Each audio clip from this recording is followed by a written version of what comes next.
Welcome into another episode of Mountaineer Report and a new era of West Virginia Mountaineer football, or a return of an old era of Mountaineer football that some are hoping for. Rich Rodriguez now back as the 36th head coach of the West Virginia Mountaineers.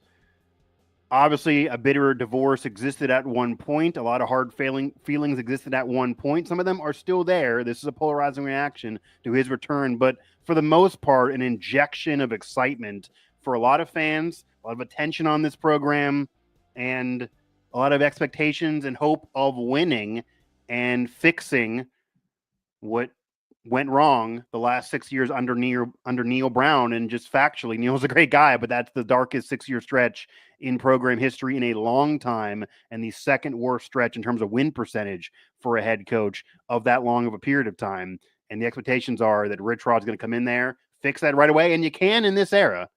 But now he has the pressure to get that done. Mike Asti, Cody Nespor here, WVU Sports Now. This is a live edition of our show here, Mountaineer Report. Make sure to hit us up on YouTube here. Download, subscribe, hit the notification bell here on YouTube and also everywhere you get your podcasts, as you can find us on Google Play, Apple, Spotify, TuneIn, etc.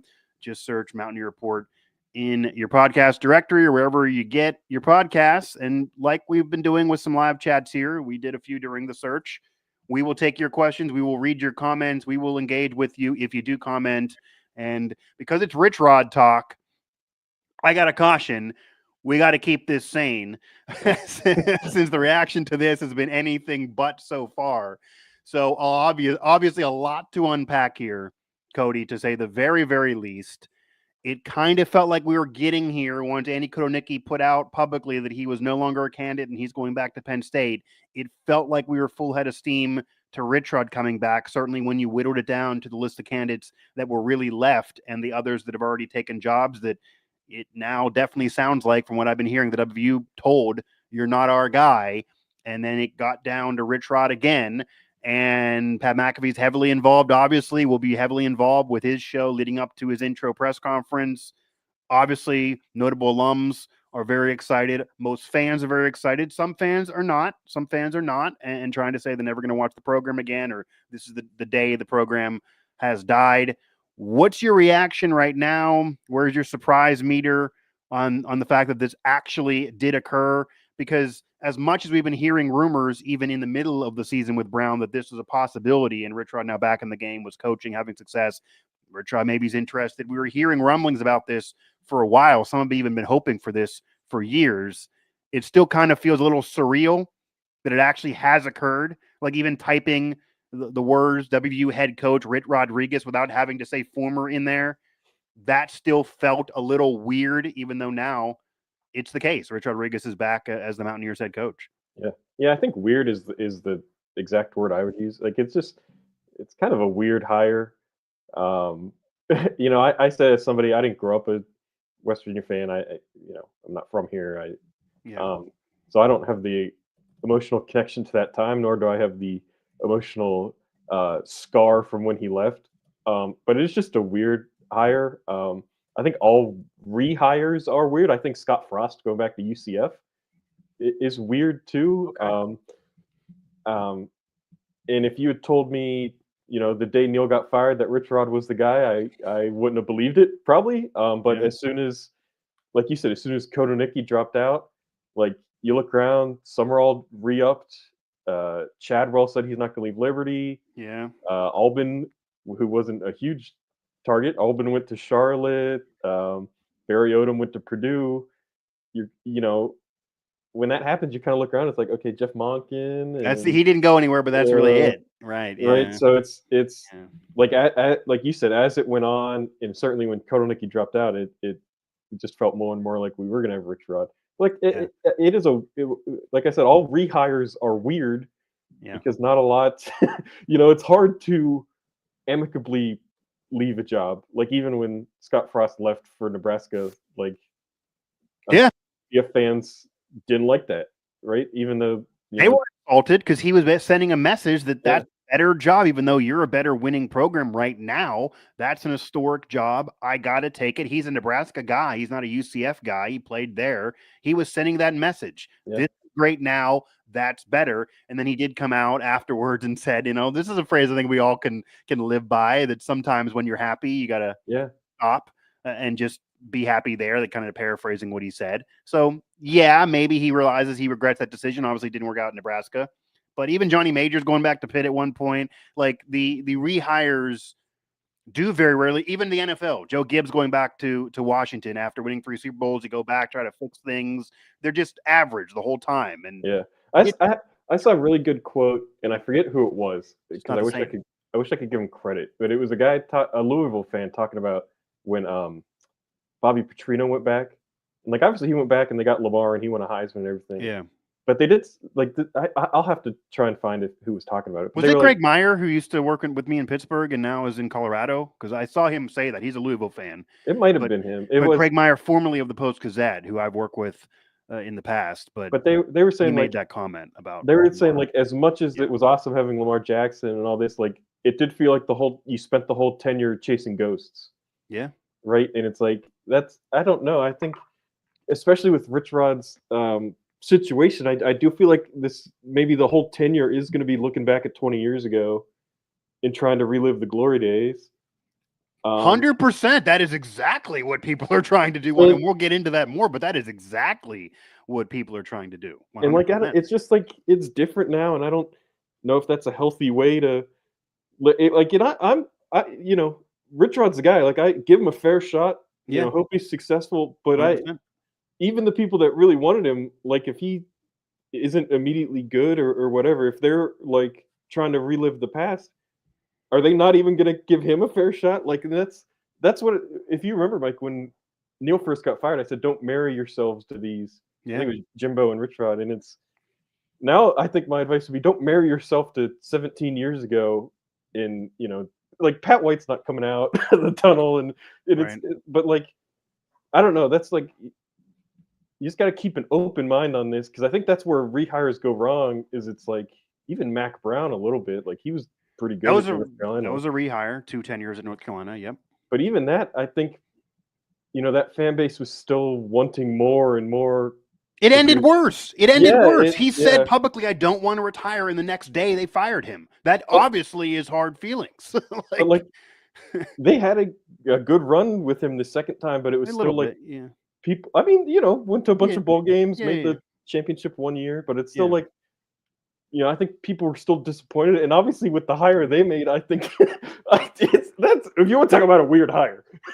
It is that. I mean, that's we could do a whole other show. That is a very weird hire. I also, for many reasons, obviously Belichick basically punting the all-time wins record, even trying to do that, taking a college job. If there's NFL teams that are going to fire their coach, guys, like he missed the whole cycle, but they apparently agreed to his 400-page manifesto with a lot of NIL requirements and everything going down there. So who's running North Carolina Tar Heels is not a question. It's Bill Belichick. Clearly, they agreed to that. They signed their name on the dotted line. So those guys are just now going to look up to Bill Belichick, and they're doing that. They're selling their soul to win. And a little comparison, even though RichRod's more of a college coach, where Bill Belichick's never done the college thing, so there is that question mark. A whole different generation of players, etc. I don't know if his hard-nosed thing will work in college with guys who will say, Bill, shut up and go in the portal. Especially if you're going to sit me out just to send a message, like Bill did that in the Super Bowl. He benched somebody just to send a message to the team. That's not going down. If you're benching one of your better players in a CFP game, they're just going to obviously get mad and revolt. But it is where West Virginia is trying to sell their soul to win. UCF is trying to sell their soul to win. These programs are selling their soul a little bit, trying to go back and turn back the clock to win now. UCF realized that their days of going undefeated with a 90-plus strength of schedule are over. They're playing 3 or 4 ranked teams a year. They're in the Big 12. They barely can even get to bowl contention. They had a coach choose to leave, even if they also wanted to part ways. And they called the guy that is the only man to have success there. And the same thing with West Virginia. You can't call Don Allen. He's too old at this point. You're not going to go back and talk to Spears from 1922. He's dead. So you're left with Rich Rodriguez. And that was obviously the RichRod days were a heyday for the program. He did revolutionize the sport. He did win in West Virginia. He does get the culture of West Virginia.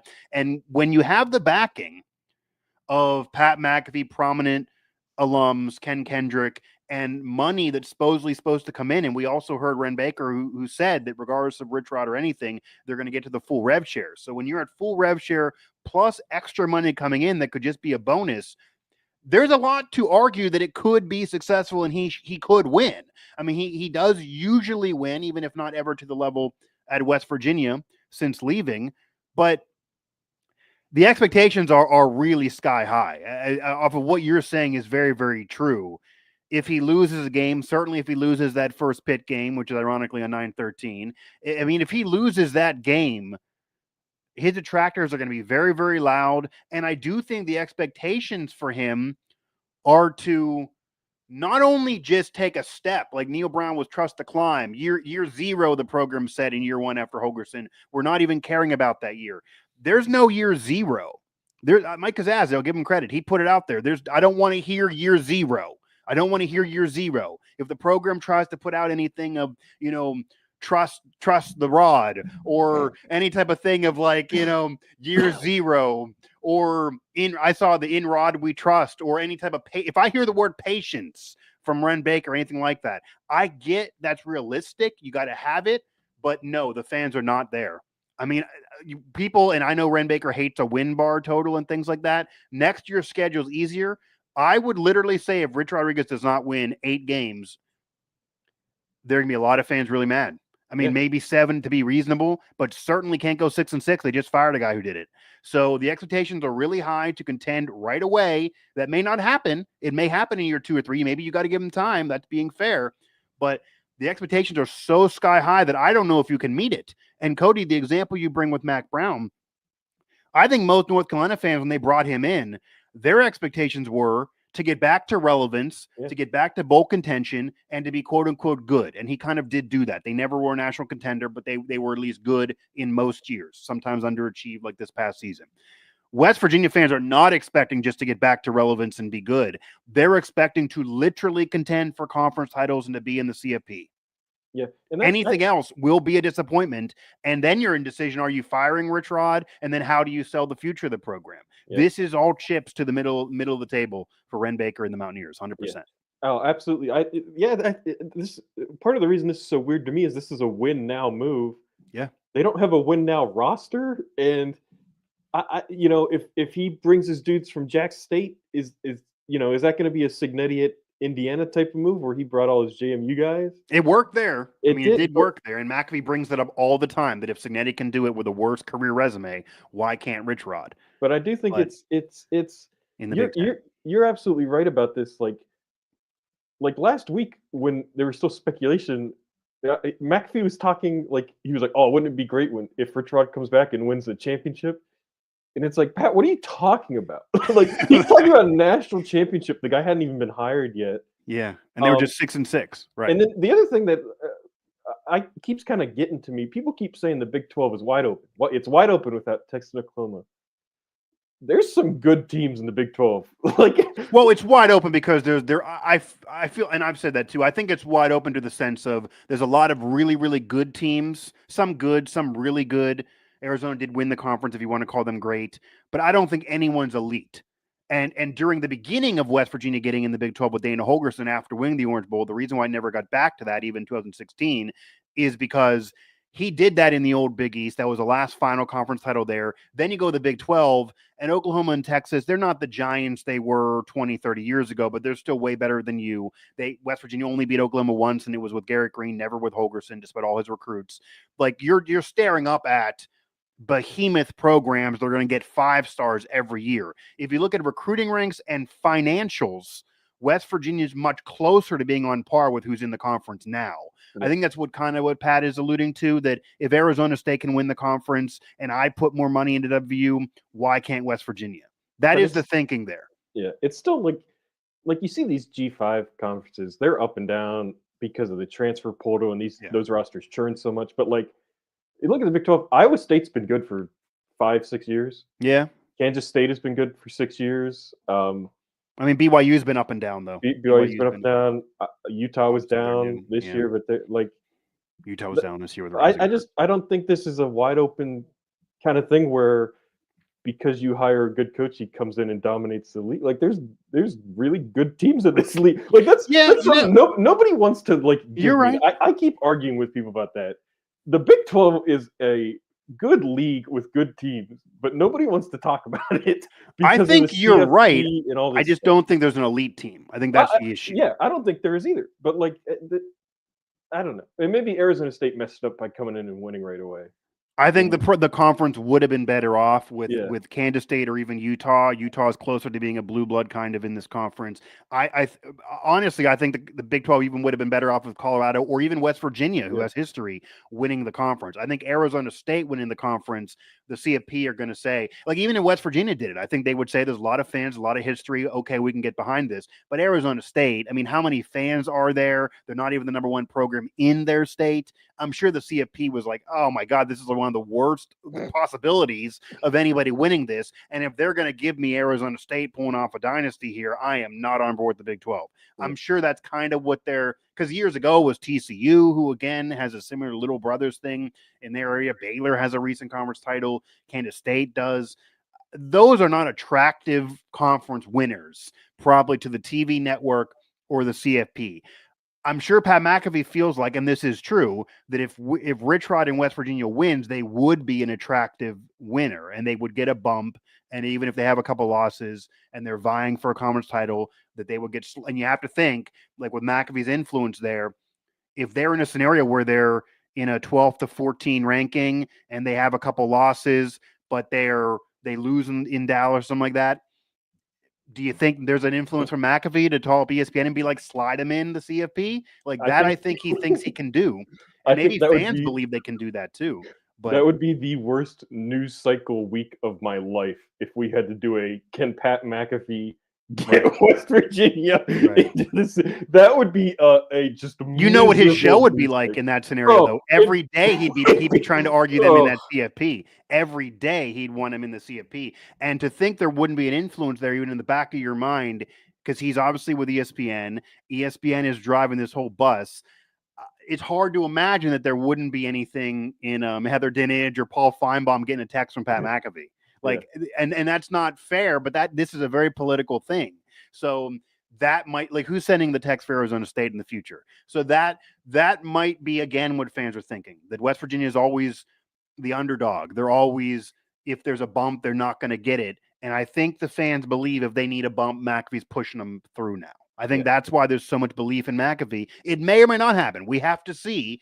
Obviously, he's been very wildly successful and very influential, but the expectations are just so sky high that you also have to wonder what kind of rope McAfee or anybody else is going to give. If RichRod goes 6-6 in year one, are you going to then argue we need to keep on giving him time when that was not acceptable in the past? And there also are a lot of fans, whereas a lot of people may give RichRod more time because they love him so much in terms of the notable alums, McAfee, Pac-Man, they're going to give him more time and argue you got to have more time. But there are a lot of people that hate RichRod. They're going to say, I give you no time. And if you don't do it in year one, I'm not giving you more. So it's going to be very polarizing to that regard. What do you think a reasonable expectation is in year one? Because I understand what you're saying, but this is a different era where you can quickly turn it around. I mean, Indiana has 3 bowl wins in 150 years, and they're in the CFP this year. So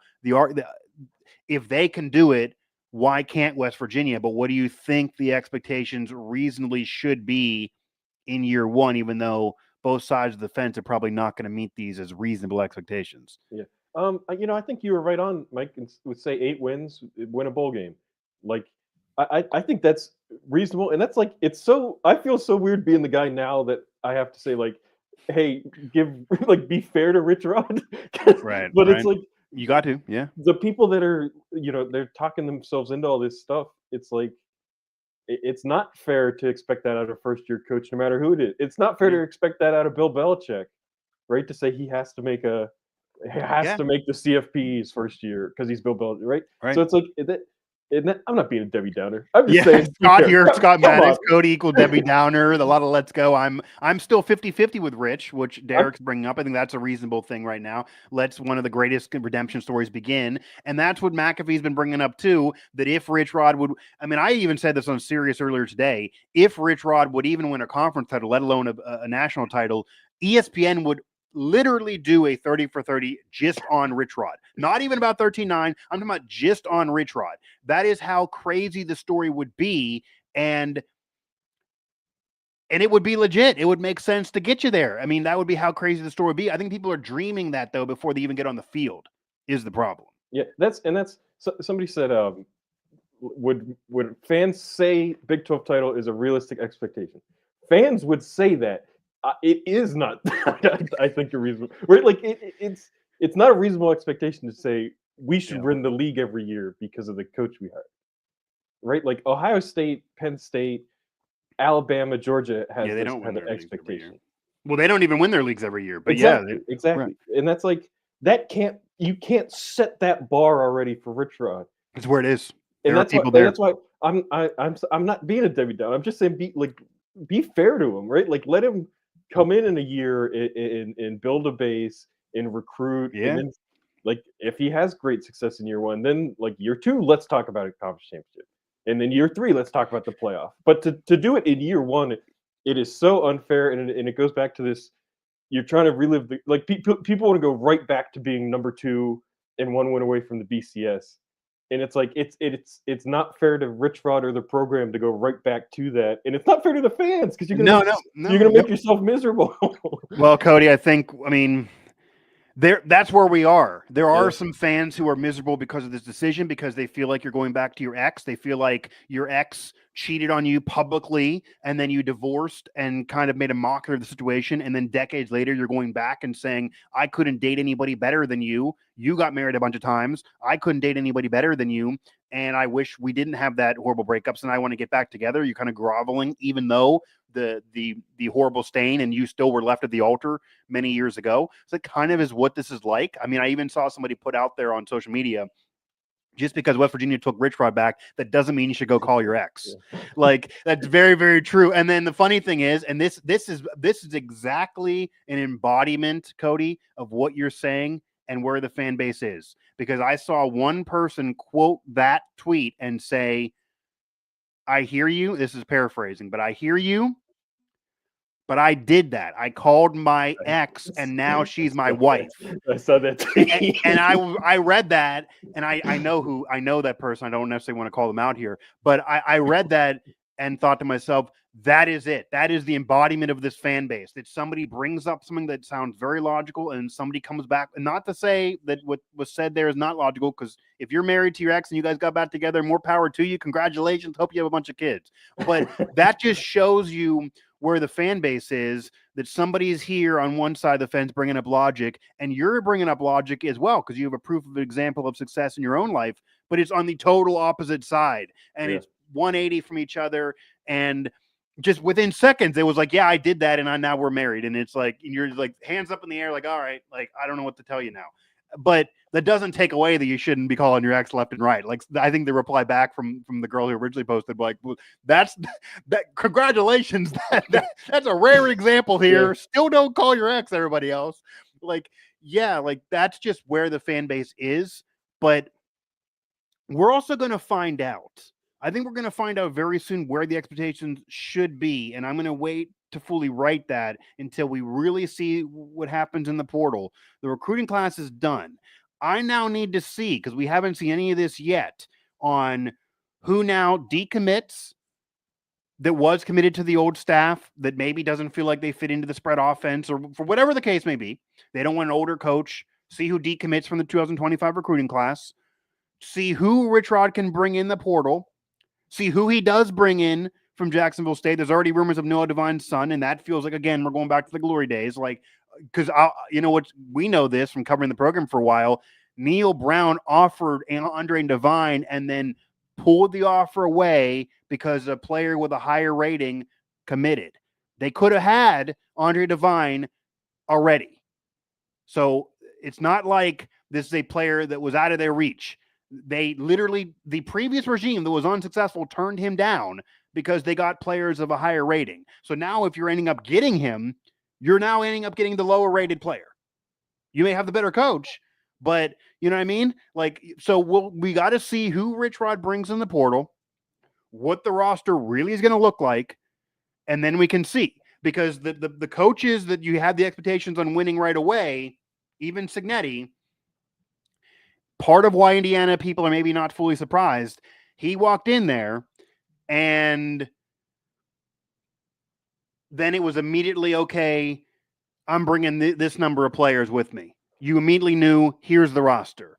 Dion walks in the room and says, I'm going to bring in the Louis and get rid of most of you guys. And he knew who is bringing in.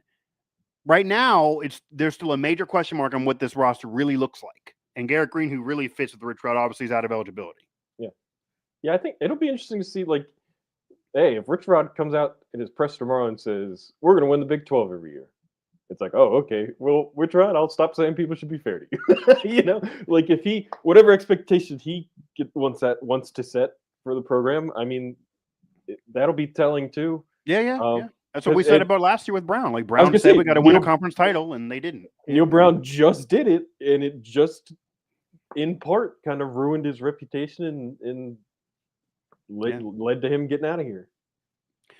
Honestly, I think the reasonable fans just want to be relevant. A championship would be great, but nobody's expecting this every year at this point. My only pushback to that is the Neil Brown tenure was not good enough. You did not win enough. 100% full stop. I agree. It had to end. However, it's hard to say they weren't relevant when they won 9 games and were in a bowl game just 2 years ago. And obviously this year was a major disappointment. But in 2023, they were relevant. They weren't winning a championship, but they were relevant. So would 2023, multiple years in a row, be acceptable with RichRod? That's relevancy, but you're far from winning a championship of any kind. You're lifting a Mayo Bowl trophy, but that is relevancy.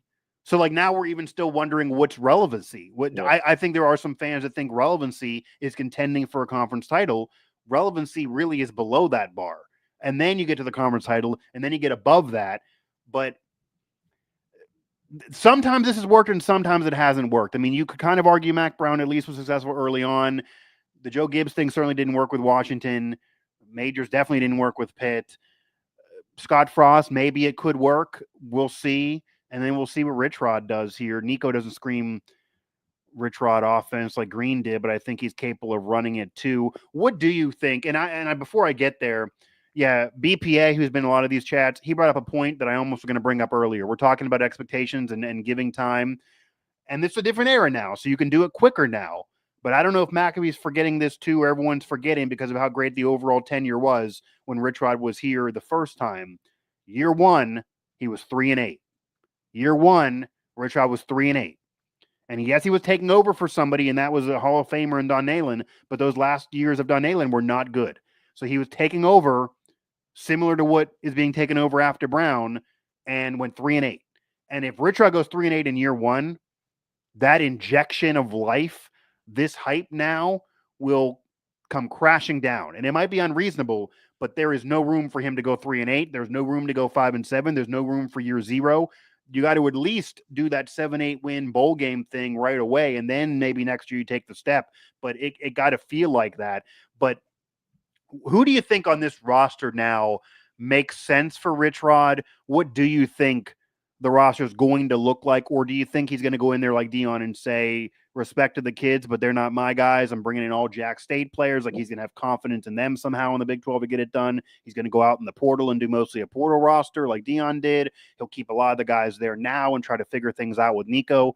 What do you think that's going to look like if you could guess right now?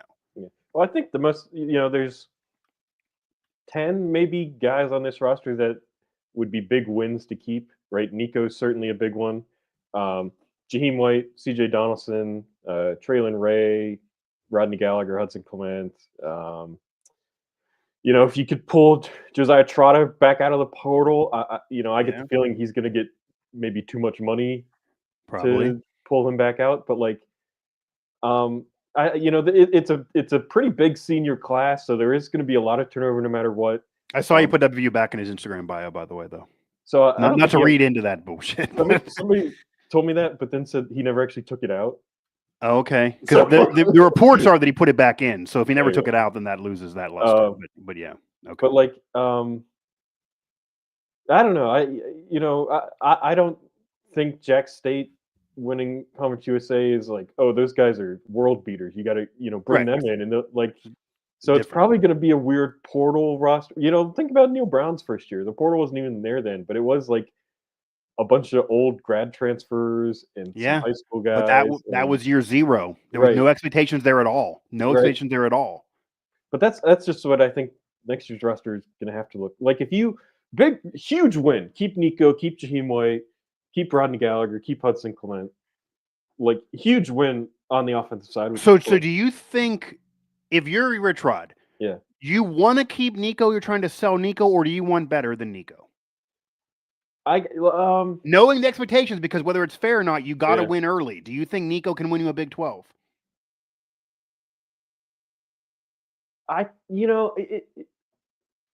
Do you maybe you could bring in someone from the portal because you have a legacy? Well, that's what I'm thinking. Like the if you go get an old guy out of the portal, those guys like never work. Like we just saw it with Jerkovich at Pitt. We had it here with JT Daniels. Like the old guys don't work. Pitt kind of has it working out with Holstein. Go get a young guy who doesn't see a path to playing time, who's got a lot of talent. The thing is, I think Nico is that young guy that didn't have a path to playing time that has talent. So I don't, like there's Jared, he just committed, by the way. In this day and age, a commitment when you have a new coaching change means nothing. They can call him and still offer him, and he can flip right back. That's why I hate recruiting right now, despite covering it. Like, yeah, a quarterback that would fit committed to Florida State, but it doesn't unless you sign the dotted line. You haven't lost the chance yet. But yeah, go ahead. No, yeah. So that's just I don't. You talk about quarterbacks like Nico's good. Like and I think keeping him would be good. And without knowing who's out there and what's available, like it would be hard for me to say like, oh, dump Nico and go get XYZ or like even like I don't like Ryder Burton. We haven't seen. He's got some promise. He always looked good in practice and like. Can you imagine the fan reaction if you're keeping Brown's backup? I mean, I hear you, but these are still. I mean, some of those are absolutely players that you'd want to keep, and I do think Traylon Ray as a deep threat. I think Jaheim White really would fit in really well with RichRod because Jaheim White screams of Steve Slayton. I'm not saying he's as good, although he set up some numbers early on in his in your career that were similar to Slayton's. But I'm talking about a recruit that was very underrated, that had a major chip on his shoulder, that felt very slighted coming into West Virginia, had success right away. It then dissipated a little bit in year two. I think keeping Jaheim, I think Rod may see a little bit of Steve Slayton in Jaheim. And I think that would really fit CJ, obviously, as well. And obviously, Josiah Trotter would be a dream scenario, but probably is gone. And it depends on who he thinks out there. But yes, I think RichRod also got to be smart enough to realize, and this is what we're trying to set with expectations too, that winning a Conference USA championship, when, by the way, you started 0-3 in the regular season, and then you win the Conference USA championship, that is fantastic to do in a couple years into FBS. That is great for that program. That does not guarantee it translates to the Big 12. So you can't live with those players and cling to those players and feel like those players are then going to dominate the Big 12. But maybe RichRod does have more cachet than, say, Neil Brown did to go into the portal. And maybe even if you keep Nico, you sprinkle more around them. They need a lot more help on this roster, namely, of course, in the secondary for me to buy into anything, no matter who is the coach. Yeah. That is the main problem. But to George Edwards' point here, and I think this is the sales pitch for RichRod, that if he was able to turn Jacksonville State into a conference champion only a couple years from FCS to FBS, and Michigan tenure, he wasn't a fit, but he did provide Arizona the greatest season they've had the entire century with a 10-win year. They've never got back to that with him or after him. It does show you that teams don't get worse over the long haul with RichRod. Even if you don't win a natty, you don't get worse. So the belief could be you should at least hit a mean of consistency and be quote unquote good. Whereas with Brown, it was a roller coaster ride. You didn't know going into each year 2024 felt more like 2022 than it did 2023. Maybe RichRod would actually give you a reasonable climb, and he does quickly turn it around. And the resources should now be more plentiful with donors, with McAfee, with full rev share.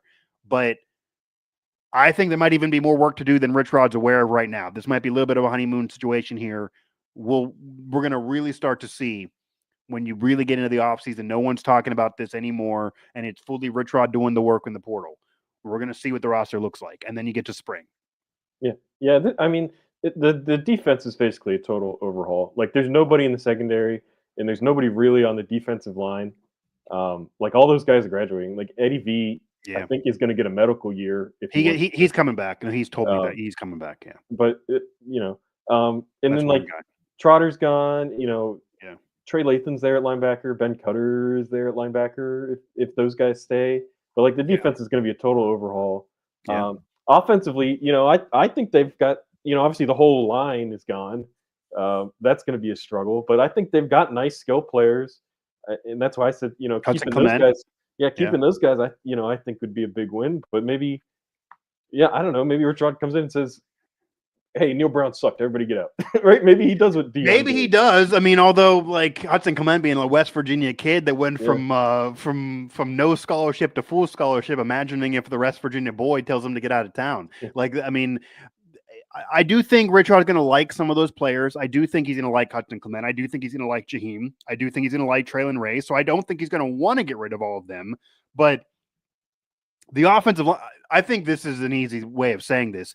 If he does not improve the offensive line with everything they're going to lose, and does not improve the secondary with everything they're going to lose and how bad it was, nothing else matters. Yeah. Nothing else matters. Yeah. They're going to score points even with Brown's offense. They were scoring. They couldn't stop anybody. The defense was bad, and they gave up the 10 points to Pitt in that horrible loss because the secondary was so bad. If RichRod does not fix that, and the DC hire, these assistant coaching hires are a big deal because I don't think you can just bring your full-on group, although kind of Neil Brown did that, but that didn't work.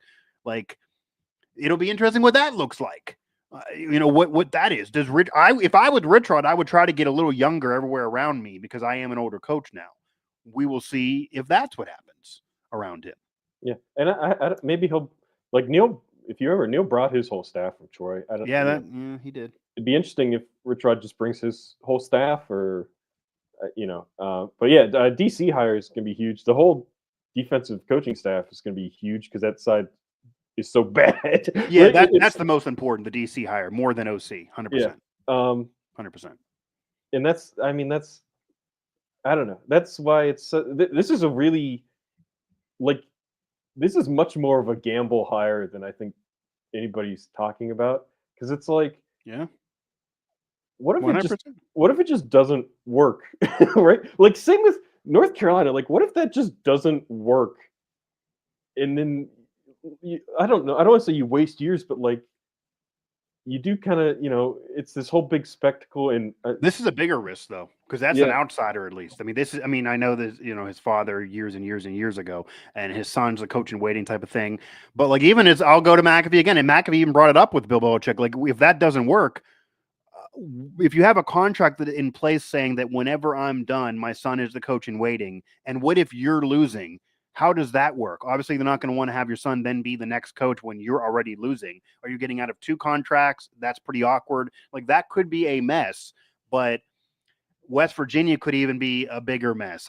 This is a big, maybe you kind of like guys like this. You like men that are gamble this way. I think Ren Baker's gambling with his entire career in this move. If this hits, not only is he going to be coveted around the country, but as others have put it, if this hits and is successful and you win a Big 12 with RichRod, Ren Baker is going to get such a love affair in West Virginia, and then they would pull out all the stops to keep him. He may be the AD for 15 years and be rolling in money and be running off the greatest tenure in West Virginia history and just be God in West Virginia. And maybe he would rather that, knowing him as a person. I don't think he screams Los Angeles or going to USC or anything like that.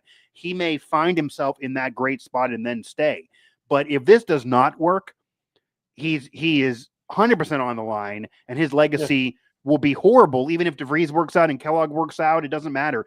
This is the legacy hire. And if he would have just hired a Jeff Monken, if he would have hired Chadwell, if he would have hired Andy Kotelnicki, who I know that I do believe that was his number one, and it didn't work, but I think it's a little bit kind of dumb that they couldn't have figured that out if that's your number one. Like, if they couldn't have figured that out in some respect, from what I'm hearing, the CFP being an issue, like if you couldn't figure that out, they would have been safer hires. Even though you want to win right now and the fan base wouldn't want to do a 3-8 year either, it wouldn't be this, and it would be more regular.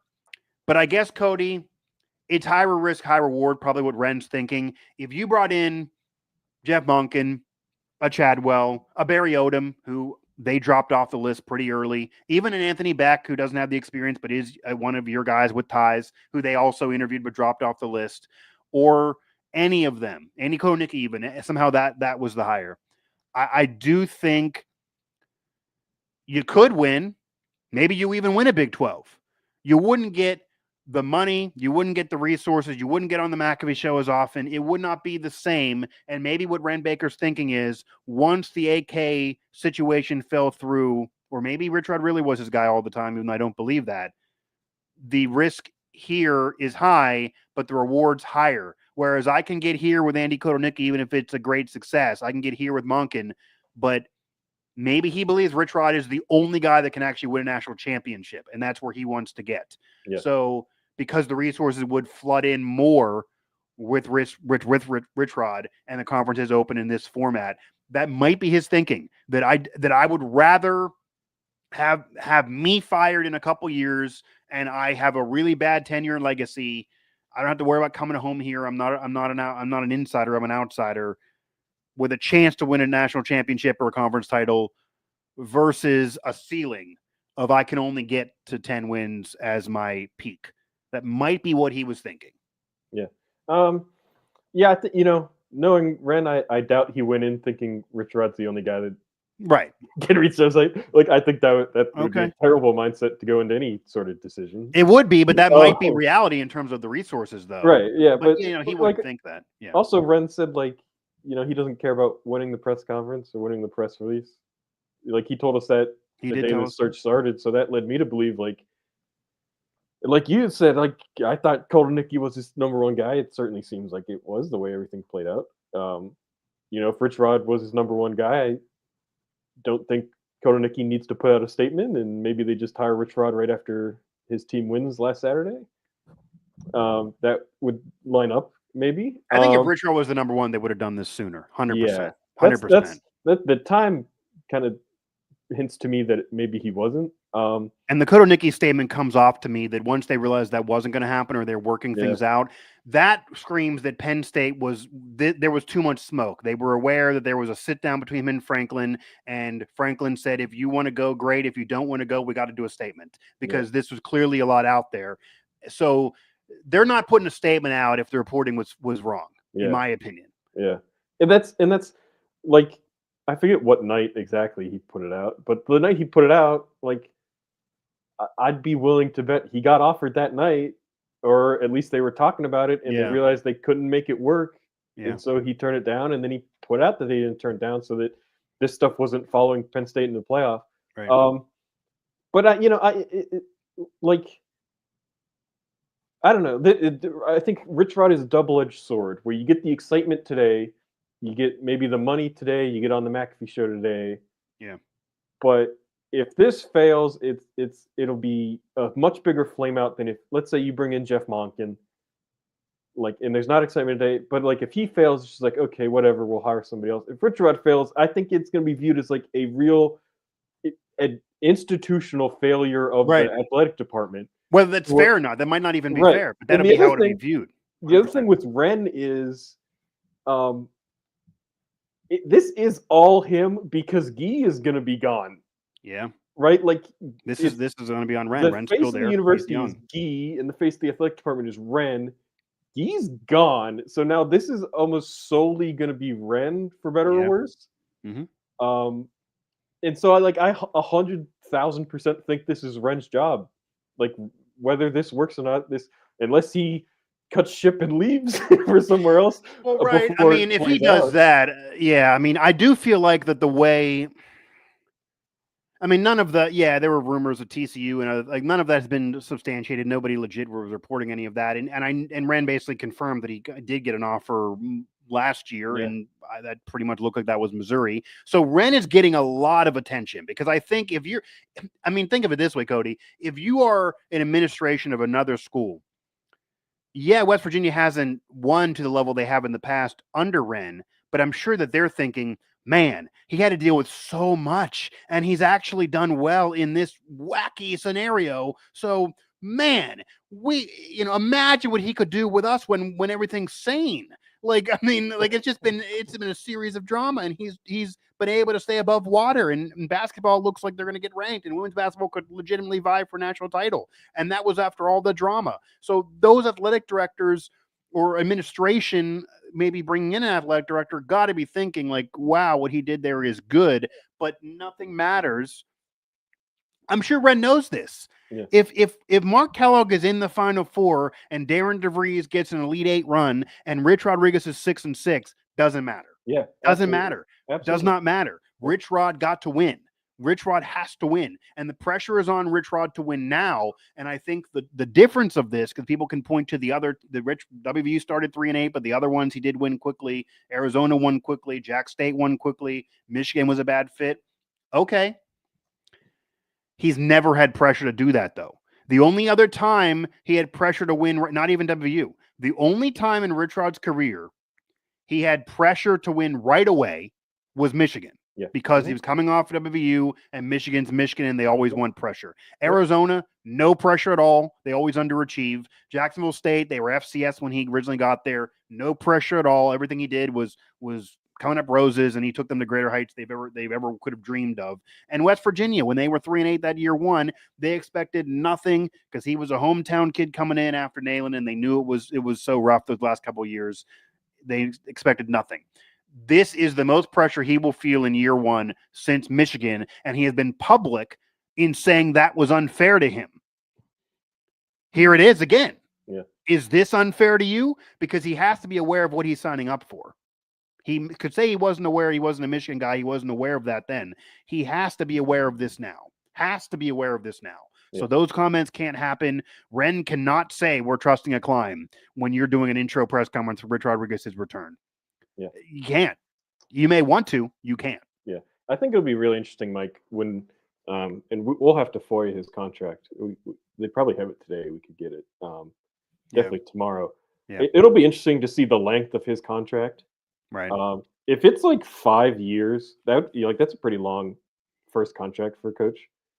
Like 5 years to me would be like he's going to coach 5 years and then retire. If it's like 3 years, that is much more of a like, hey, let's see what happens, right? Like, let's get on the hog and see what happens. See where I don't think Ren's against firing him if they lose, though. I don't think Ren is tied to him thinking that like he's just going to let him run up. That's. I wonder what if they're on the same page in that regard. Like, I wonder what Ren would do if they are losing. We're getting way ahead of ourselves. Yeah. But like the contract does matter here because if they offer him, if it's a 5-year deal, and they don't have any 9+ win seasons and you're 3 years in, are you considering firing him at that point, or do you have some weird agreement if you ran that you got to let him go and then you retire and that's what you agreed to, so you can't get rid of him because he's your Hall of Famer? Like that, I don't think you want to be in that scenario at all. Yeah. Like you don't want to be there. Yeah, I think you'd have that's why if this is a long-term deal, I definitely think this is going to be like, if it works out, coach the duration and then retire. If it doesn't work out, let's step away and let's say you retire a couple years early. Like that. But if it's a short-term deal, that very much to me is like, that's much more of an experiment. Just let's see what happens, and then maybe we'll give you the 1 year extension at a time treatment, and you can call it quits whenever you want. If it's a short-term deal, it also would scream to me he wasn't the number one option. 100%. That would scream to me that they went to him and were like, okay, AK pulled out. We don't want to do all these other guys. We can sell all this with you. Clearly, all these donors are going to boost and bring all this money in. We're still not, we believe you can win, but we haven't seen it in a long time at this level. So we're not letting you ride off into the sunset. You got to prove it to me here. Like, that's the deal I think I'd feel more comfortable with. I think if RichRod's getting comfortable in a 5-year deal, that wouldn't be good. But obviously, he's very hungry to correct the wrongs of decades ago. Cody Nespor, Mike Asti here, WVU Sports Now, Mountaineer Report. As we are live, we do have some chatters here, not as wild as after New Brown was fired, but we have some chatters. Couldn't do this right after the news, though. So maybe we'll do this again after we get the presser, because we'll learn a lot more after his intro press conference. We are a day ahead of that as we are speaking right now.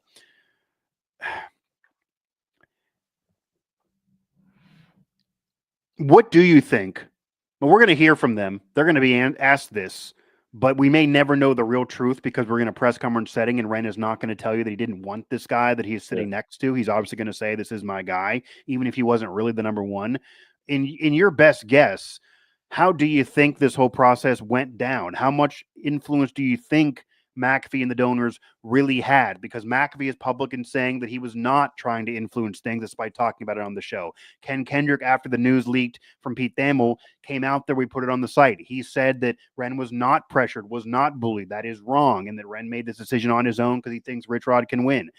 Ren's statement talks about how I believe RichRod can win. Gordon Gee says, I believe RichRod can win.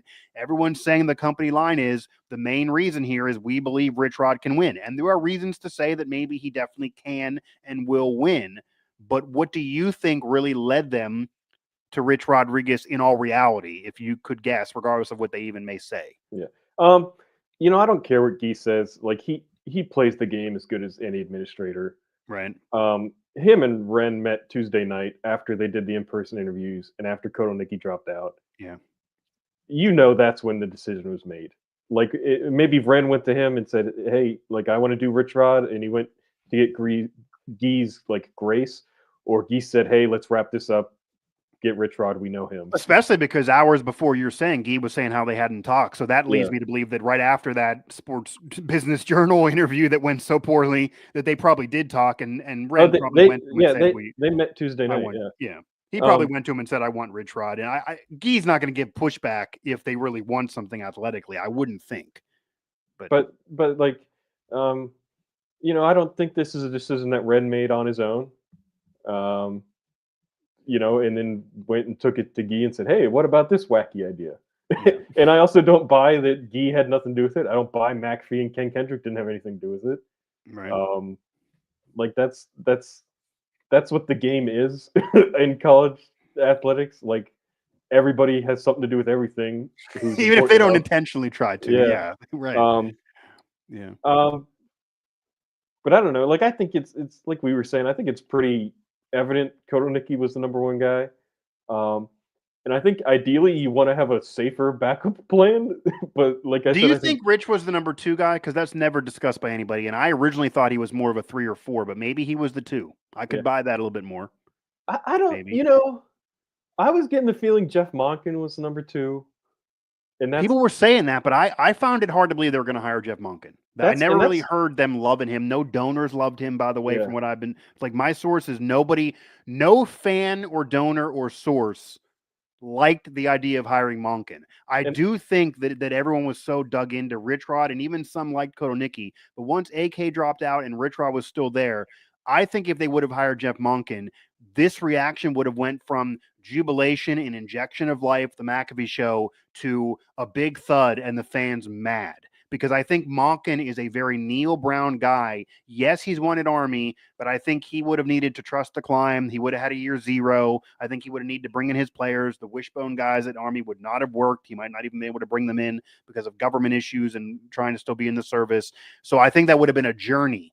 And I think maybe Ren realizes I can't do a journey. I got to get an influx of money. I got to excite everybody. I got to get a national TV. And I got to do something that could go from worst to first. I got to do a Curt Cignetti, Indiana thing. I think he's trying to do a Curt Cignetti, Indiana thing. I think Ren in the back of his mind thinks I can win the Big 12 next year because Indiana vied for it with Curt Cignetti, and they have just been horrendously worse than West Virginia for the prior 60 years. So I think that's all in his mind. And I think Monken would not have done that. Monken is a journey guy. So that would have been hard to sell, I think, Jeff Monken. But that's fair. I think definitely. Well, I think for worse, honestly, I think we're going to see a lot of schools just try and go get a Curt Cignetti. Yeah. And they're not. You know what was funny? this is a little tangent. I was reading about Mac Brown this morning. When he got hired the first time at North Carolina, he was the head coach at Tulane for 3 years. Yeah. He did not have a winning record. His last year, he was 6-6 at Tulane. Tulane was still Division 1A, and got the job at North Carolina. Like that. Yeah.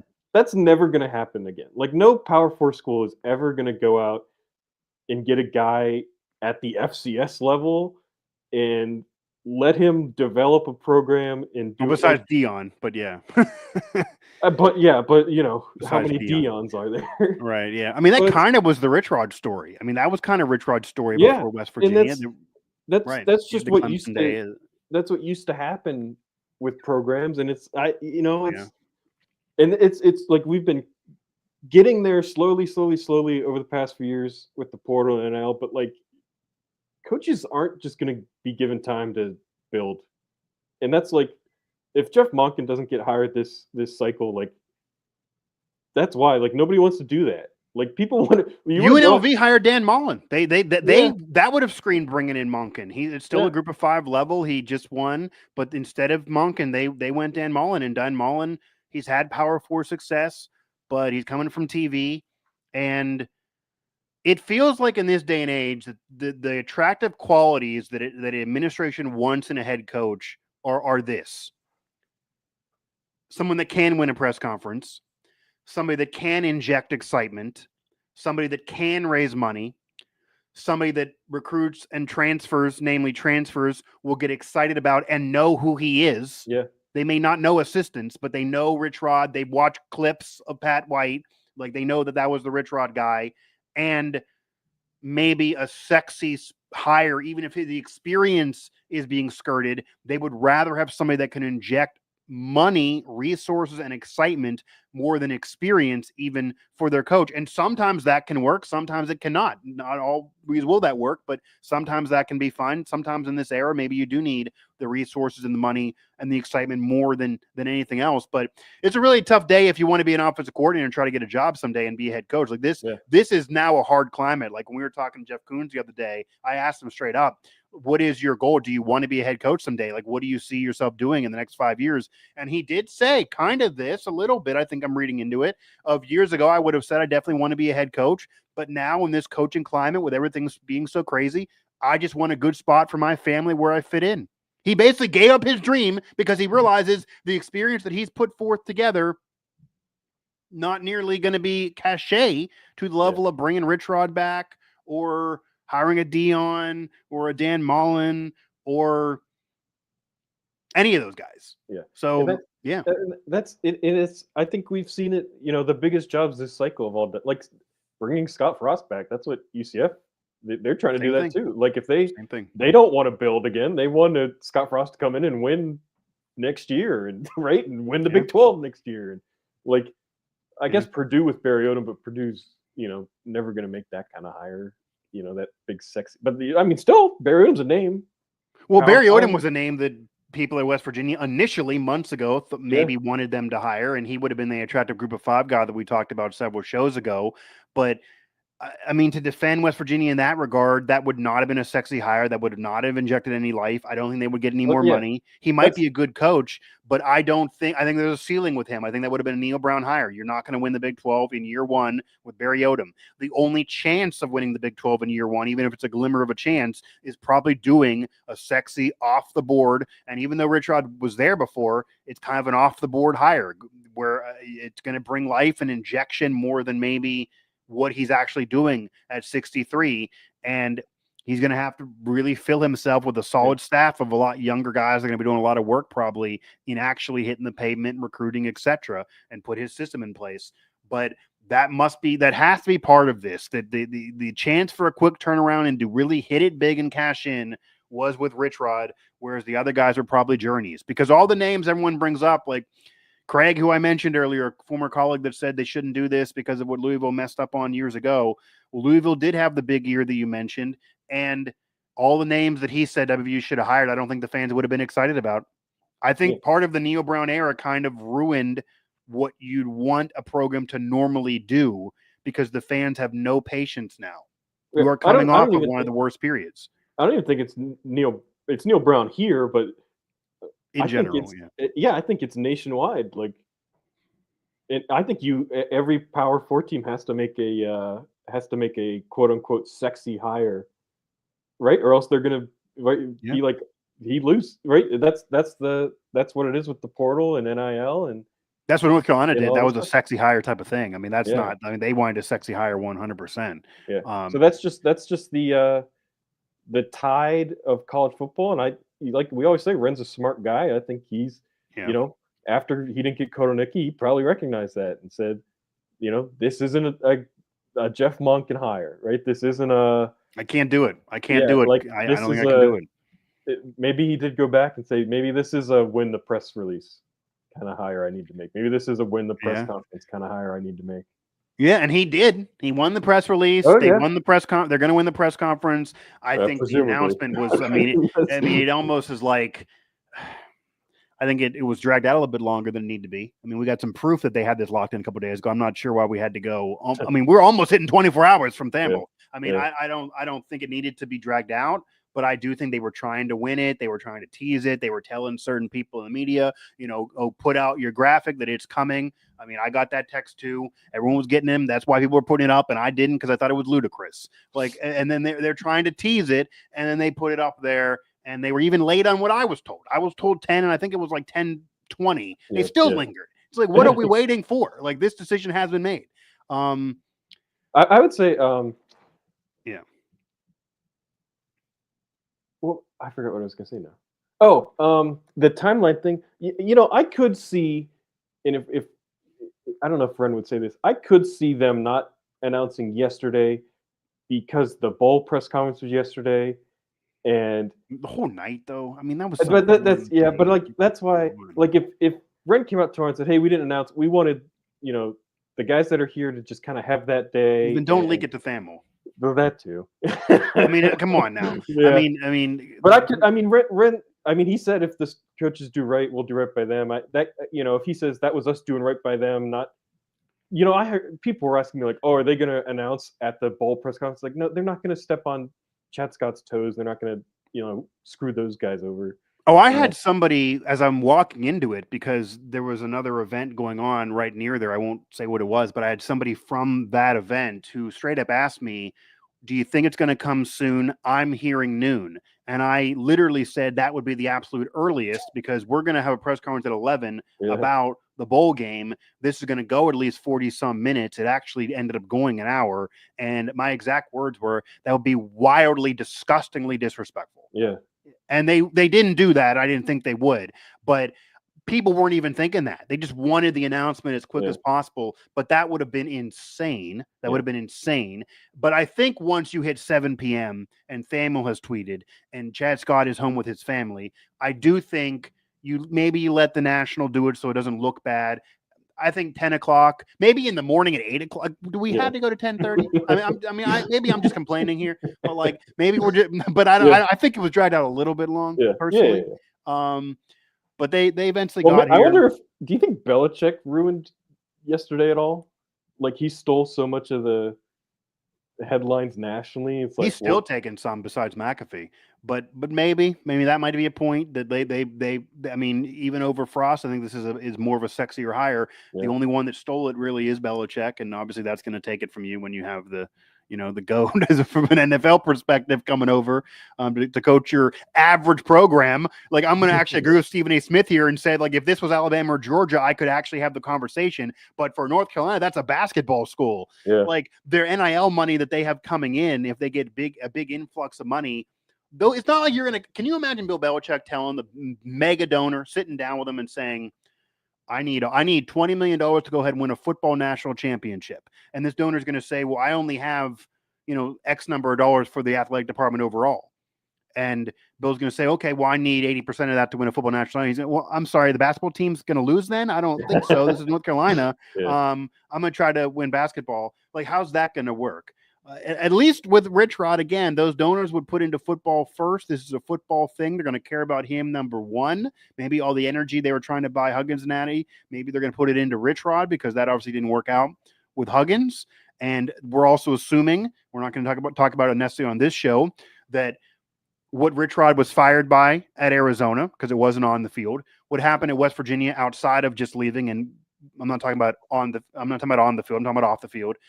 I'm assuming he's at a different stage in his life now, and I'm assuming there's not going to be any Huggins-like scandals with RichRod, and we're going to be discussing winning or losing on the field. But if not, then this will really be a disaster because this will be a social media age, and Ren couldn't save him then, no matter who's there. Do you think there's anybody on the staff he keeps? Anyone else? I mean, besides people bring up Blaine Stewart all the time. Do you see that happening? Does that make sense to you? Yeah, I could. I don't know. Did did Rich and Bill Stewart have a good relationship? I don't think that I mean, obviously Bill and then Dana had a real bad one, Yeah, but Rich and Bill, I don't think it was horrendously bad, like the two of them. I mean, Bill Stewart was mostly, and McAfee's talked about this, he was kind of his mouthpiece. So no, he was like the good cop, bad cop thing. He was the good cop, and RichRod was the bad cop with the players. I don't think they had a bad thing unless it dissipated. Yeah. So I think Blaine's the obvious one. I don't know. I don't know why Chad Scott would want to stay. I think he's going to get better opportunities because of what he's done here. He would really fit with that RichRod system, though. I think. I mean, too bad he wouldn't agree probably to go back to being a running back coordinator because that I think would be perfect for him under RichRod. Yeah. But then Matt Moore has no reason to stay or want like Jeff Koons. Somebody asked about Jeff Koons. I could see him getting good opportunities. Like he has a good reputation. He got to be DC for a month. I could see him maybe getting a coordinator shot somewhere, G5 or P4. I think the position coaches were the ones like Andrew Jackson's been really good. I think he would be a good keep. Bilal Marshall, I think would be a great keep. I don't know if they're going to do it. He's going to get a lot of offers, but he would be a great keep. Victor Cabral, young guy, full energy, likes it here, I think. He doesn't have much of the brown stain. It was only a year. Yeah. But in terms of the older guys, the guys in higher positions, I don't know why they would stay, and I don't know if RichRod would he not want to bring in his own OC or DC or Matt Moore's the associate head coach. I'm sure RichRod doesn't want to hold over associate head coach. Right. I mean, unless it's associate head coach Blaine Stewart. Yeah, I'd imagine that's probably accurate. I'd imagine Blaine will get an opportunity. Now, you have to even wonder if Blaine would want to. I mean, that's a pressure cooker. I mean, I could see maybe if you're Blaine wanting to maybe get a job elsewhere, and because he's going to get opportunities too. So, is there anything else you want to get off your chest here as we're just reacting initially to the day of the official news of Rich Rodriguez back at West Virginia here going live? It's a live edition here of Mountaineer Report. If you are listening to the archive again, this is not going to sound like a normal podcast. This is going to be a live chat edition of the show. And we will do more of these as we go and learn more. Probably another one after we actually learn what happens at this press conference, this quasi McAfee show press conference type of thing. But where are you on the optimistic meter? Do you have anything else to share here? We talked a lot about expectations and the pressure. I wrote about the pressure on the site extensively. The pressure's there, whether he likes it or not. A lot more pressure to this than the early days of Neil Brown, Dana Holgerson, Bill Stewart, anybody else. And there was pressure on those guys, but I mean, this is through the freaking roof. Yeah. But here we are, regardless of how they got there. Here we are. Yeah. Yeah, I think somebody just put in chat. I think you're right. I hope it doesn't turn into good old boys coaching staff. Right. People, I talked about this before. I won't go into it. People already bring up Pat White, OC. Oh, Bruce Irvin tweeted again. Did you see that? I almost sent it to you. He tweeted again. And yes, this cannot be the good old boy show where we get all our buddies together and go win the Big 12. That's just come on. The only one you mentioned is I think Pat White might deserve an interview at this point. He has worked himself up. Yeah. I'm not saying hire him, but he's actually done it right if he is going to get the job. But you're right in chat there. I hope this doesn't turn into good old boys coaching staff where No, I think RichRod, RichRod has some things to say tomorrow, I think. I mean, he has some Am I the only one who remembers how he left? Like, Yeah. right. Like, it wasn't good. You got to answer some questions. And that's, I mean, he has legitimate things to answer tomorrow to, I think, sell everybody on this. I think it's a good story if he legitimately, wants to come back and redeem himself. But, It is. Is he going to come out tomorrow and be, super apologetic? And, I don't perceive him as that kind of guy. I don't know him. I don't perceive him as that kind of guy, but like, that's almost the tone I think people. That's what Scott Frost did, though. He apologized and said he was wrong. That's what he did. I think people want to see him tomorrow come in and be a little remorseful and say, hey, I should. And he said it before. He said, like, I shouldn't have gone to Michigan. And like, if he comes out and he says all those things and he's, like, I think that'd be really good. I think that would go a long way to selling everybody on this. And he's nearing the end of his career. Like, let's mend the best bridge, or the bridge to the best job he ever did, and to his hometown team. And like, that's a great story. And like you said, Mike, that's a great comeback story.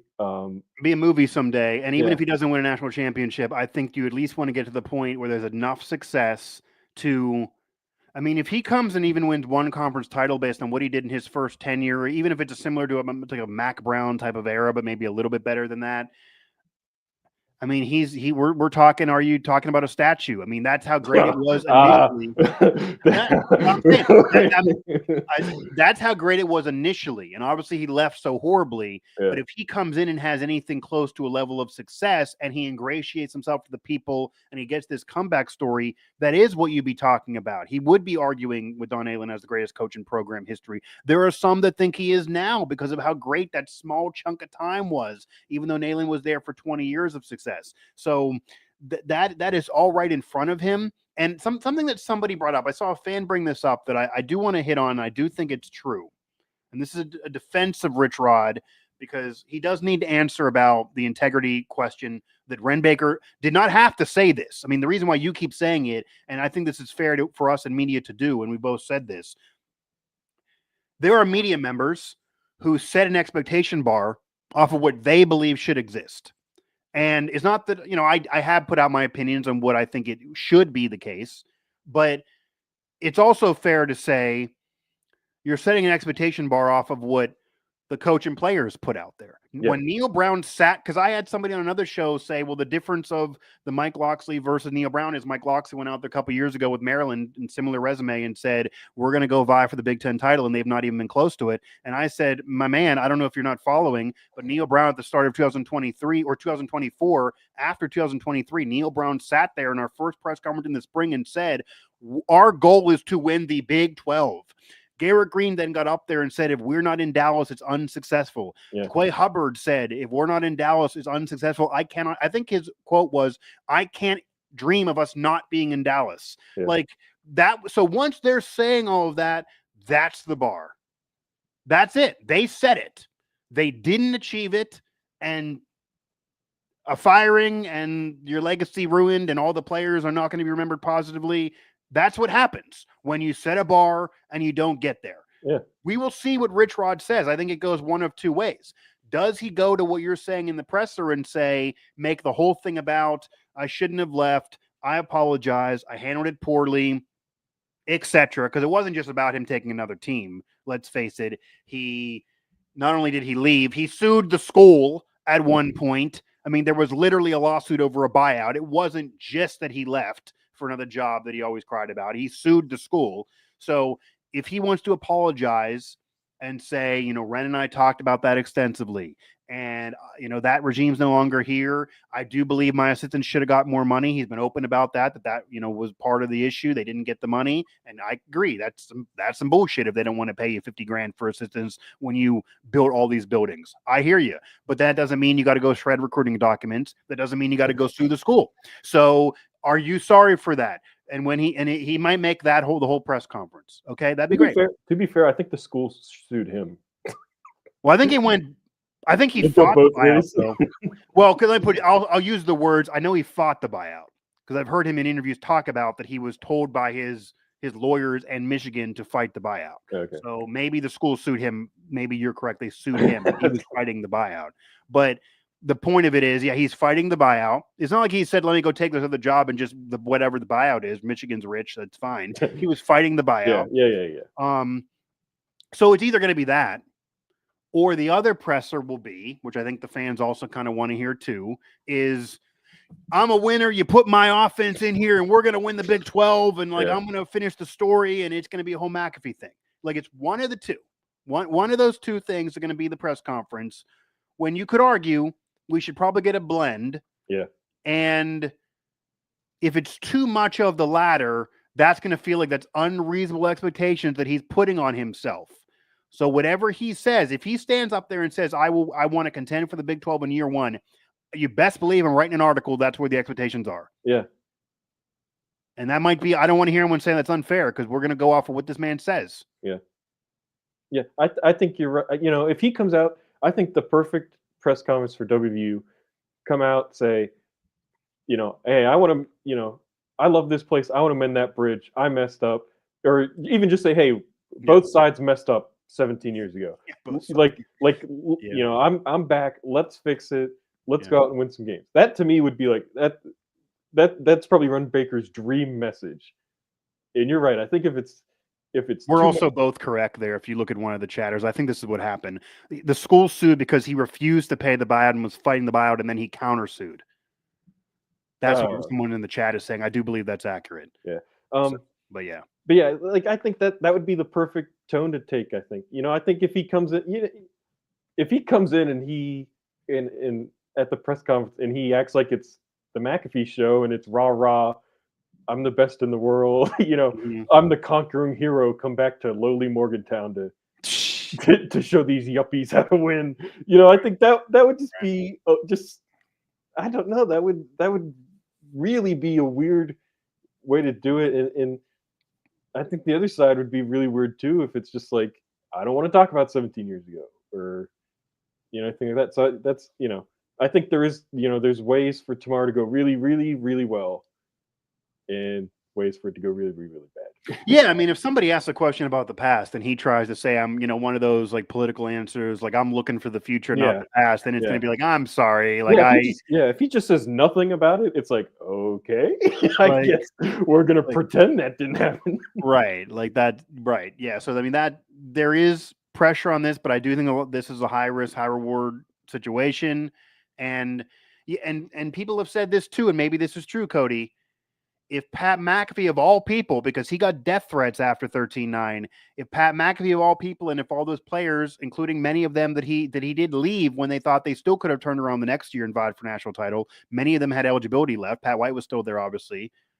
If they're all cool with it and they got over it many years ago, then maybe it is time for everybody else. I mean, that is a legit argument. Yeah. Well, also, the players are biased, right? Like, yeah, but I mean, they were mad at the time. I mean, Pat McAfee, Pat White, Steve Slade, they all said, I know at that time they were very hurt and mad. They didn't know the reason.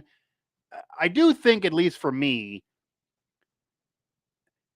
the point that he has made on multiple interviews over the years, that the school did not basically told him the quote of, we already did as much as we could do for you. Yeah. When he wanted to give to his assistant coaches, that point that has not been denied, and I was a student at the time, that is his best argument to why he left. Like that is a legit point that is some bullshit.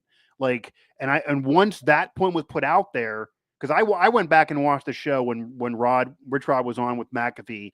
This would have been 3 years ago. And I believe that was his first time on the McAfee show. I'm sure they talked prior to that, but that was his first time publicly talking to McAfee. And at that time, when he said that to McAfee on the air, McAfee said he did not know that before. So he learned that 3 years ago, taking him at face value. Yeah. And he did say that is a major, like that could, we didn't know that then, but that once I found out things like that, it does make me realize, okay, it's a business and you kind of were screwed over a little bit. And that regime is gone, of course. I just don't think, there is a little bit of the WVU messed it up too. Yeah. Like you said, Mike, those guys are all gone. I don't think it would be a good to come in and just start airing old grievances. Right. Right. like if he's still upset, it doesn't sound like maybe I don't think he's still upset, but if somebody like, asks him about the past, how can you answer that while defending yourself unless you bring up because he's mainly mad about the past regime and not wanting to give money and all that other stuff. That's his gripe. But like, give it up, you're saying? Or are you just saying basically you got to say, I'm my bad, give it up? I guess I kind of, but like everybody that did that's gone. Like, none of those people. So I think it. Well, if you're advising him, if Mike Asti sits there and says, I need you to talk about 17 years ago, what do you advise him? How do you advise him to answer that without having to be dishonest? Because he does not believe he's 100% wrong. He believes he was partly wrong, but in his heart of hearts, based on interviews I've watched, including as recent as last year on Three Guys, he does think the school is partly to blame on how he was treated. Yeah. So how would you advise him? Do you advise him to just give that part up and then to say you're sorry? Or how would you advise that? I think if he comes and says, hey, neither side was happy with what happened, right? And just say, I take blame, university takes blame, we're going to move past it. Like that, to me, that's a good message. But that's what, like, if he comes in and starts airing his old grievances, it's like, dude, come on. So right? You don't want to hear about the 50,000. Like if he says the words, they wouldn't give me 50K, you're done. Like, like if because I just think that would, this is such, I don't know, like I hear you. Like you said, Mike, this is such a great opportunity for a comeback story. If you come in and just start, oh, well, I was treated so bad 17 years ago, and aren't you guys so lucky to have me back? Like that's just such a, it would be such a weird tone. And it's like, dude, there are people here that still hate you. Yeah. Like, I would imagine anybody who goes to the Coliseum is not going to hate him, though. I would think those people would. You'd have to be a real deal hater. Yeah, like I would think that that everyone there is going to love him. I would think, at least from the fan perspective. And him leaving for Michigan was one aspect. If you remember, he did the same thing he was a season or two previous when he said he was going to go to Alabama and the negotiations of his contract. That's also part of it that's not always brought up. I mean, he almost did leave to Alabama the year earlier. Now, that was a long negotiation with Alabama and Les Miles. And, I mean, that could be a whole 30 for 30 on just that negotiation. And RichRod has also joked that if he would have went to Alabama, you never would get Nick Saban's dynasty because they end up eventually landing on Nick Saban and obviously had the success they had. So that's a whole thing, too. Now, for me at least, I don't have any problem with him taking Alabama and Michigan are hard jobs to turn down, man. Yeah. Like, I don't have any problem with him hearing them out, with maybe even taking one of those jobs. He did stay and rejected Alabama. It's hard to turn those jobs down. He was not a fit at Michigan, but it's hard to turn those jobs down. It's hard to turn that money down. If you're a basketball coach, you want to be at Duke and Kentucky. It's hard to turn certain blue blood jobs down. If you're football, Alabama, Michigan, Ohio State, it's hard to turn those down. But as I said, you can take another job. It does not mean you need to fight a buyout. Yeah. It does not mean you need to then countersue when they're saying, hey, brother, why are you fighting the buyout? It does not mean you need to try to hurt them in recruiting. It does not mean you need to refuse to talk to anybody for years. It does not mean you need to, say things through the grapevine that then would come back. That all didn't need to happen. So RichRod has said in a lot of interviews, well, and you even remember, if you go back way by the time, he cried on ESPN and said, my family's getting death threats. I just took another job. That is not all you did. That is not all you did. That is not true. That is not all you did. And I do think he's past that now. I don't think we're going to need to talk about that any further. I don't think that'll be discussed at the opening presser. But he would be naive, and Ren would be naive to think the people that hate him, or even the people that love him now, are not aware that that's not all he did. Yeah. Everyone knows what went on. And some people may never know overall what truly went on, but what they do know that's factual is not good, and they're not happy with it. So it's hard for this tenure to end any worse. I'm sure it won't. I'm sure they're going to try to have it be fine. Yeah. And it could be a great comeback story. And again, I do think if Jeff Monken was there, if Chadwell was there, they're not contending for the Big 12 in year one. That's a rebuilding job. That's a Neil Brown type of hire. That's trust the climb stuff. The fan base doesn't want to do it. RichRod was the chance to inject life right away and do an Arizona State thing, a BYU thing, an Indiana thing, and go out of nowhere right away year one where you're a contender, and maybe they're going to get bumps in national rankings. And if they get an AP vote, and if they're in the AP poll after not being there for 6 years with Brown, that would be a big feather in his cap in year one. And the schedule's easy. I mean, you got Robert Morris. He got to pound the spread offense against RMU and throw up 45, 50 at minimum. And then you have a group of 5 team. Pitt is at home. So, but, maybe so it's all right in front of him. And I guess my last point as we round things out, and then I'll give you the floor as well. Somebody did bring up that while he's displayed a lacking of character at the very least over the years, whether it just be at West Virginia or Arizona, and Ren Baker did say character is a non-negotiable, and that's something that I don't think Rich could defend if he is asked. He's going to need to admit I was wrong on certain things in order for us to fully move on. If somebody wrongs you, in order for you to repair in any walk of life, you got to get an apology. You can't just have both people saying you were wrong, like the Spider-Man meme can't happen with everyone saying, no, you were wrong. There got to be somebody willing to be the bigger person. And maybe it's a 63-year-old getting a second chance. Just take a dive and say, we've done it in our lives many times, whether professionally or personally, do with my wife. Like there's times I feel like I'm right, you're wrong. And then you go upstairs and think, I'm not gonna fight this battle. Like, what am I doing? Yeah. You maybe take a dive on this, as we're talking about. Take a dive on the assistant salary from 20 years ago. Those people are gone. So maybe all of that is the case, but the argument for him and being a changed man as well, and maybe the character comeback, that's maybe what Ren should say. RichRod knows a lot of people hate him. He knows that, yes, if he wins, he'll get a lot of them back, but even if he wins, some of them will still never come back. He knows the venom that is there for some still. He also knows that the next Pitt game's on September 13th. He knows he's going to hear about that all the time. He knows how he's going to get made fun of. He knows that if he loses that game, he might have to end his tenure quickly because he won't be able to walk around Morgantown and go get a cup of coffee. It'll be that bad. He knows all his chips are there.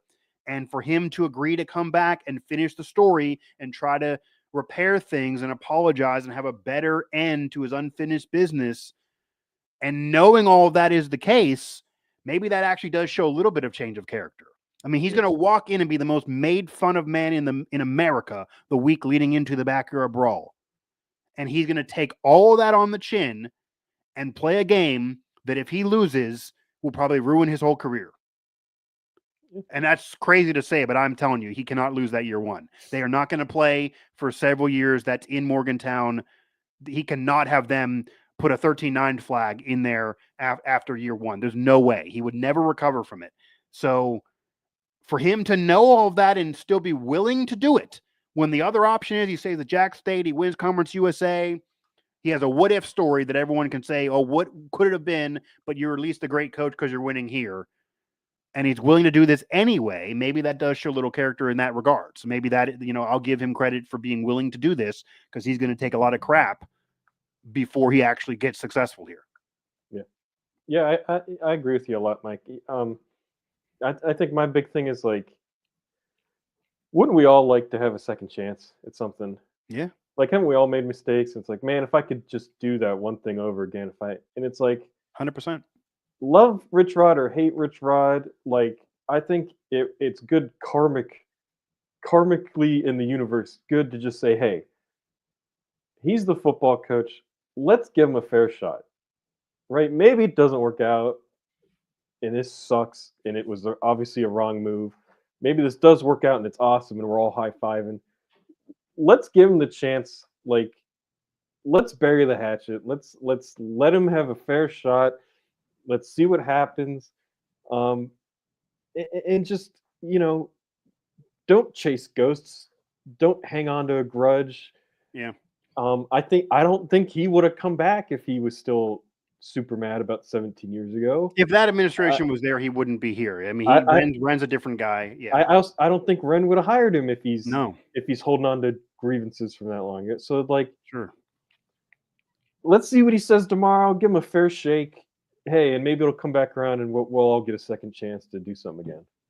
Yeah, and I think the one point that we got to end on that I think everyone should agree with, I already see it in the chat. It took us an hour and a half to get there. The man didn't throw the Pitt game. That is an insane take. He did a lot of dirty things. The tenure ended horribly.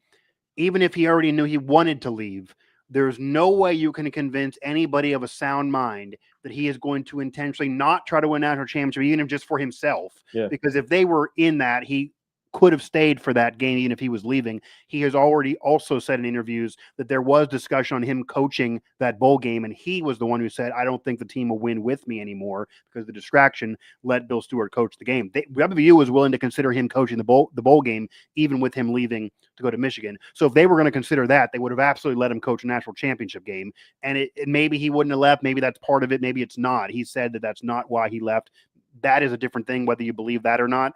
But that doesn't make any sense. I mean, that would be the dumbest decision in the history of coaching if that was the case. That just is not. He did not throw the game. He did not throw the game. So that should be the one thing that I think we all agree. He did not intentionally wake up in the morning and say, I'm losing this.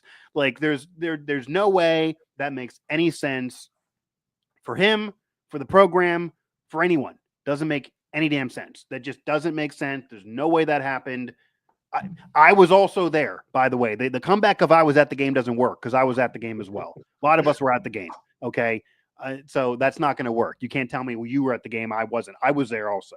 And he did not throw the game. There's just no – there was dumb decisions.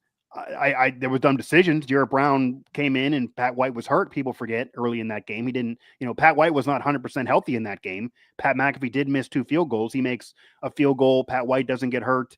That might change it there right away, even if they don't win by 28 points, like the spread said. So he didn't throw the game. But that'll do it for this. We're going to have a lot more to write about and discuss, obviously, after this press conference we're talking about here. It will happen. Let me give a shout out. Did you have a shout out? Okay, yeah. Go ahead. WVU coach Sean Lutz got my alma mater, Slippery Rock, Division II national semifinals. Support your WVU guys, right? Games at 3:30 on Saturday, ESPN Plus. Watch the first half and then go to the basketball game. That works. Support a fellow WVU grad. That works. Get him on the staff after he wins. Why not? Get him on the RichRod staff. Do you want him on the RichRod staff for that segment there? But yeah, you can that works too. That's somebody that everyone should all love.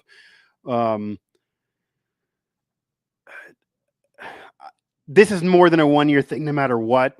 But if he loses that Pitt game, to answer that last comment there, it's gonna be a rough go.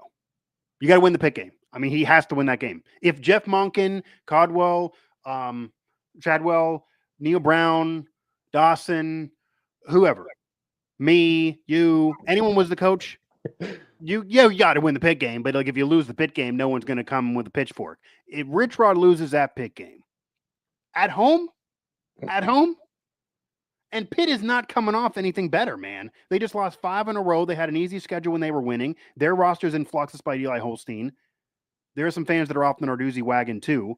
They're going to really want to ruin WVU's new era. I'm sure they're going to really salivate over it, but it's not like you're playing a world beater here.